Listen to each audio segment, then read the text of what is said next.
Hi viewers, welcome to our channel. ప్రస్తుతం మనతో పాటు సీనియర్ జర్నలిస్ట్ దాము బాలా సార్ వారితో మాట్లాడదాం. నమస్కారం సార్. నమస్తే సార్, తిరుపతి లడ్డు వ్యవహారం అంటే ఇంత వివాదం అవుతుందిగా. ఈ నేపథ్యంలో జగన్మోహన్ రెడ్డి గారి పైన ఎన్నో విమర్శలు వస్తున్నాయి. కానీ పవన్ కళ్యాణ్ గారు స్వయంగా క్లీన్ చిట్ ఇచ్చారు జగన్మోహన్ రెడ్డి గారికి అని అంటున్నారు సార్. అంటే నిన్న ఈ ఇష్యూ పైన పవన్ కళ్యాణ్ గారు ఒక ఇంటర్వ్యూ ఇచ్చారు. అక్కడ జగన్మోహన్ రెడ్డి గారు తప్పు చేశారని మేము అనుకోవట్లేదు, టీటీడీ వాళ్ళు చేస్తుంటారు, మా ప్రభుత్వం ఏం చేయాల్సి ఉంటుందో అది చేస్తుంది అన్నట్టుగా మాట్లాడారు. మరి ఆయన ఇంటర్వ్యూ బట్టి మీరు ఏ విధంగా చూస్తారు సార్? ఆయన నిన్న మన పవన్ కళ్యాణ్ పీటీఐకి ఒక ఇంటర్వ్యూ ఇచ్చాడు. ఆ ఇంటర్వ్యూలో జగన్ తప్పు చేశాడని మీరు అంటున్నారా అని అడిగితే ఆయన ఏం చెప్పారంటే, జగన్ తప్పు చేశాడని మేము అనుకోవట్లేదు, అనట్లేదు.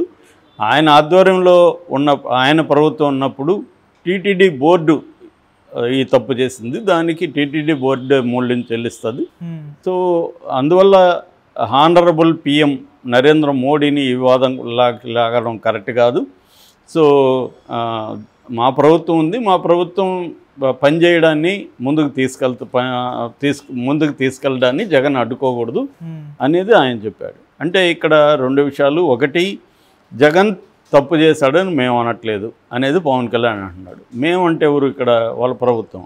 చంద్రబాబు సీఎం. చంద్రబాబు వీడియో పక్కన పెట్టండి. చంద్రబాబు ఏమంటున్నాడు? ఈ జగన్ ప్రభుత్వంలో అనేక అరాచకాలు జరిగాయి, చివరికి లడ్డును కూడా దేవుడు దీన్ని కూడా వదలలేదు జగన్, ఈ సైకో అని మాట్లాడాడు చంద్రబాబు. అందరూ లోకేష్ కానీ మొగత తెలుగుదేశం వాళ్ళు, మీడియా మొత్తం జగన్ వైపే వెళ్ళేది చూపిస్తుంది. జగన్ తప్పు చేయకపోతే బీజేపీ వాళ్ళు నాయకులు, యువజన మోర్చా వాళ్ళు ఎందుకు జగన్ ఇంటి మీదకి వెళ్ళారు? జగన్కి సంబంధం లేదన్నప్పుడు వీళ్ళంతా ఎందుకు మాట్లాడుతున్నారు? సో ఇక్కడేమో పవన్ కళ్యాణ్ క్లీన్ చిట్ ఇచ్చాడు జగన్కి అంటున్నారు. సో ఎందుకు పవన్ కళ్యాణ్ ఇలా డబుల్ స్టాండర్డ్స్తో మాట్లాడాలి? మొన్న కూడా ఇదంతా అక్రమాలు జరిగిన ఈ ప్రభుత్వంలోని పవన్ కళ్యాణ్ మాట్లాడాడు.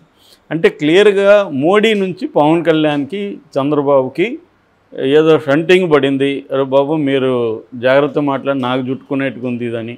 ఎందుకంటే ఇప్పుడు దీని వెనక మోడీ ఉన్నాడని ఇండియా కూటమి సభ్యులు ఆల్రెడీ స్టార్ట్ చేసేసారు. ఇది ఎందుకంటే చంద్రబాబు అనుకున్నాడు, మన 100 రోజుల పరిపాలనలో జరిగిన తప్పులు కావచ్చు, మనం పథకాలు అమలు చేయడంలో జీరో ఇప్పటి వరకు, ఆయన ఇచ్చిన సూపర్ 6 అనేది ఒకటి కూడా ముందుకు కదలేదు. అందుకని దీని మీద దీన్ని మళ్లించాలంటే డైవర్ట్ చేయాలి. నిజానికి ఎవరైనా సక్సెస్ఫుల్గా 100 రోజులు కంప్లీట్ చేస్తే దాన్ని పెద్ద ఎత్తున ప్రజల్లోకి తీసుకెళ్తారు. ఈ 100 రోజుల్లో మేమేమి సాధించామని చూడని చంద్రబాబు భయం పట్టుకుంది, ఎందుకంటే ఏమి చేయలేదు చంద్రబాబు. సో కాబట్టి దీన్ని డైవర్ట్ చేయాలంటే లడ్డు తీసుకొచ్చేసాడు. లడ్డు మామూలుగా రెగ్యులర్గా వాళ్ళు పంపిస్తూ ఉంటారు వెనక్కి. వాళ్ళ తిరుమలలో 3 రకాల టెస్టులు చేస్తారు. ఆ 3 రకాల టెస్టుల్లో మాయిశ్చర్ కావచ్చు, వెజిటబుల్ ఫ్యాట్ కావచ్చు, తర్వాత యానిమల్ ఫ్యాట్ కావచ్చు ఉందని తేలితే ఆ నెయ్యిని పంపించేస్తారు. అలా రెగ్యులర్గా జరిగే ఒక ప్రక్రియని తీసుకొని చంద్రబాబు దాన్ని ఇట్లా తిప్పేసి వేసేద్దాం అనుకున్నాడు. అది ఇప్పుడు చంద్రబాబు మీద బూమరాంగ్ అయింది.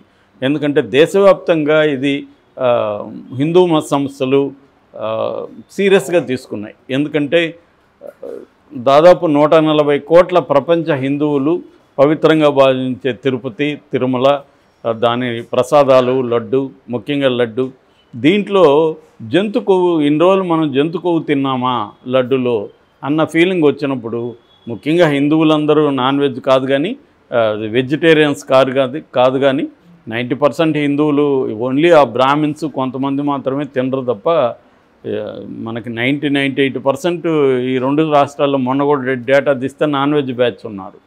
సో ఎంతనా మనం రోజు, నేను ఇంతకుముందు కూడా చెప్పాను, రోజు నాన్ వెజ్ తిన్నా లడ్డులో నాన్ వెజ్ చేసి ఇస్తాను నీకంటే మనం తినం కదా. లడ్డు అనేది ప్యూర్ వెజిటేరియన్. స్వీట్లలో నీకు నాన్ వెజ్ కల్పిస్తానంటే తినం కదా. వెజిటేరియన్గా తింటాము, నాన్ వెజ్ని సపరేట్గా నాన్ వెజ్కి తింటాము. అలాగా లడ్డులో కలుపుతున్నారనేసరికి మనకు ఒక్కసారిగా హిందువుల ఇది గాయపడ్డాయి, మనోభావాలు కావచ్చు, వాళ్ళ సెంటిమెంట్స్ కావచ్చు, ఎవరికైనా అది జరుగుతుంది. సో దీనివల్ల ఇప్పుడు పెద్ద ఎత్తున వ్యతిరేకత చంద్రబాబు మీద వచ్చింది. ఎందుకంటే ఇందులో అనేక కన్ఫ్యూజన్లు, డౌట్లు ఉన్నాయి. ఆయన టీటీడీ ఈవో శ్యామలరావు ఏమో ఫస్ట్లో ఏం చెప్పాడు, ఓన్లీ వెజిటబుల్ ఫ్యాట్ ఉన్నాయని తెలియంది. NDDB National Dairy Development Board వాళ్ళ కాల్ఫ్ అని ఉంటుంది, కాఫు, అది ఇచ్చింది రిపోర్ట్ అని ఆయన చెప్పాడు. చంద్రబాబు ఏమో యానిమల్ ఫ్యాట్ అన్నాడు. మళ్ళీ ఈవో మళ్ళీ ఏం మాట్లాడాడు, యానిమల్ ఫ్యాట్ అని మళ్ళీ మాట్లాడాడు. మరి దానికి ఆధారం ఏంటి ఆయన మాట్లాడడానికి? అంతకుముందు ఎందుకు మరి యానిమల్ ప్లేట్ అనలేదు? ఈవెన్ ప్రింట్ మ్యాగజైన్కి ఇచ్చిన ఇంటర్వ్యూలో కూడా శ్యామలరావు క్లియర్గా అసలు ఈ నెయ్యే కలపలేదని చెప్పాడు. మళ్ళీ ప్రెస్ మీట్ పెట్టి తిరుమలలో కూడా ఈ నెయ్యి మేము కలపలేదు, ఇది పవిత్రమైన దీంతోనే ఉంది, అసలు యానిమల్ ఫ్యాట్ ఉన్న నెయ్యి లడ్డుకి ఎప్పుడూ వాడలేదని చెప్పాడు. మరి ఎప్పుడు వాడినప్పుడు ఇంకా చర్చ ఏముంటుంది? మరి చంద్రబాబు ఎందుకు అన్నాడు? సో ఇక్కడ చంద్రబాబే కదా దోషిగా నిలబడ్డాడు. అంటే నెయ్యి వాడని లడ్డు నెయ్యి ఆ నెయ్యితో తయారు కాని లడ్డుని తయారైనట్టుగా, ఆ నెయ్యి వాడినట్టుగా, ఇదంతా జగన్ చేసినట్టుగా చంద్రబాబు చెప్పడం వల్లే కదా 140 కోట్ల హిందువుల మనోభావాలు గాయపడ్డాయి. మరి దానికి బాధ్యత వహించాల్సిన చంద్రబాబు కదా. కానీ ఆయన వహించకుండా సిట్టేస్తానని చెప్పాడు. సిట్టు కూడా ఎప్పుడు చెప్పాడు? అందరూ డిమాండ్స్ పెరిగిపోయాయి. ఒక పక్క జగన్ మోడీకి లెటర్ రాశాడు, ఓపెన్ లెటరు. రెండో వైపు సుబ్రహ్మణ్య స్వామి, ఇంకొకరు ఖండేర్కర్ అనుకుంటా, సురేష్ ఖండేర్కర్ అని ఆయన ఒక అడ్వకేటు, ఆయన సుప్రీంకోర్టులో వేశాడు. తర్వాత వైవి సుబ్బారెడ్డి కూడా సుప్రీంకోర్టుకి వేశాడు. ఇంకా చాలామంది వేస్తున్నారు సుప్రీంకోర్టుకి. ఎందుకంటే ఇది దేశవ్యాప్తంగా ఫ్లేరప్ అయిపోయింది. అన్ని రాష్ట్రాలలో కూడా దీని మీద చర్చ అయిపోయింది. ఇప్పుడు దీన్ని పవన్ కళ్యాణ్ ఏం చేస్తున్నాడంటే దీన్ని ఇందులో మళ్ళీ డైవర్షన్. సో చంద్రబాబు మీదకి రానియకుండా పవన్ కళ్యాణ్ దీనంతా తన మీదకి వేసుకోవడానికి దీక్షల డ్రామా మొదలుపెట్టాడు. ఓకే. సో నువ్వు ఒక ఉప ముఖ్యమంత్రి, నువ్వు చేయాల్సింది ఏంటి? ఒక అన్యాయం జరిగితే దాని మీద చర్య తీసుకోవడానికి చేయాలా, దీక్షలు చేస్తానని చేయాలా? ఈయన శిష్యుడు పంతం నానాజీ, ఒక దళిత ప్రొఫెసరు, డాక్టరు, ఆయన ప్రభుత్వ డాక్టరు కాకినాడలో, ఆయన మీద దాడి చేసి తన అనుచరుల ద్వారా అతను కొట్టించి ఆయన కూడా ఇప్పుడు ప్రాయశ్చిత్త దీక్ష అంట.